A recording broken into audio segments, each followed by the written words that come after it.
there's only one man that can claim the title of the face of arm wrestling, and that man is Devon No Limits Larratt. And what makes someone the face of a sport? Is it because they're the best or the world champion? Did they bring their sports to new heights? In some cases, even global heights. Some so iconic you can hear a quote and know exactly who it is. I'm gonna float like a butterfly and sting like a bee. Some so polarizing you either loved or hate them, but people paid to watch, and numbers do not lie. Devon Larratt is a little bit of all those things. And when Devon Larratt is competing, everyone is tuning in to watch. Because Devon has been competing for decades. He's faced the who's who of arm wrestling, the old legends and the new ones, across many weight classes and promotions, never scared to take a challenge or take on anyone on either arm, and has achieved the rare feat in arm wrestling of being ranked #1 on both the left and the right arm at some point. And if you take time to go through the history, Devon has some of the most legendary rivalries the sport has ever seen, with some of these matches being some of the most entertaining ever and some of the most watched in the history of arm wrestling. And I really do think that Devon's style and his endurance and his durability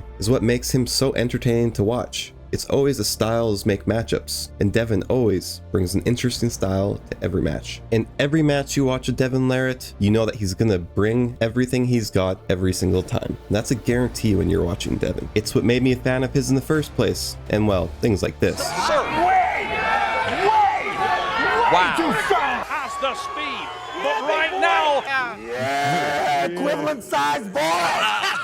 The truth is, every sport needs an ambassador like Devon. He'll go anywhere in the world, he'll arm wrestle anyone, and he's just not scared to put himself and the sport of arm wrestling out there for people to see. And he'll do it with a giant smile on his face. And honestly, he kind of has the perfect style to go and arm wrestle anyone in public, and I really do think he's sort of paved the road, given a blueprint to new arm wrestlers to be successful. And yeah, sometimes he does go the WWE route, and some people don't like it, but at the end of the day, you know that his intentions are to grow the sport. And you know that Father Time is knocking on Devon's door. He's almost 49, just like it did John Brusink. And this brings me to Levon. And I don't want to spoil anything for the rematch that just happened, because despite Devon's recent tear through the super heavyweight division, all roads lead back to Levon, and Levon is just something entirely different. He proved once again that he's the Everest, the absolute peak of the sport. Probably the best to ever do it in terms of just being the strongest arm. So is losing to Levon a big deal? Not really.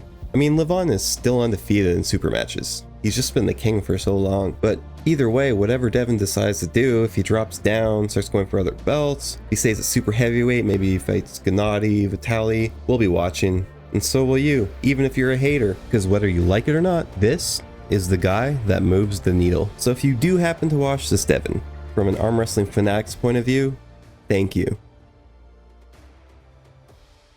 And if you made it this far, thanks for watching. If you want, like and subscribe. I will have other videos just like this. And if you're bored, I did make a video dedicated to Levon. It's called The Pinnacle of Arm Wrestling. I'll try and link it here. Thank you. Have a good day.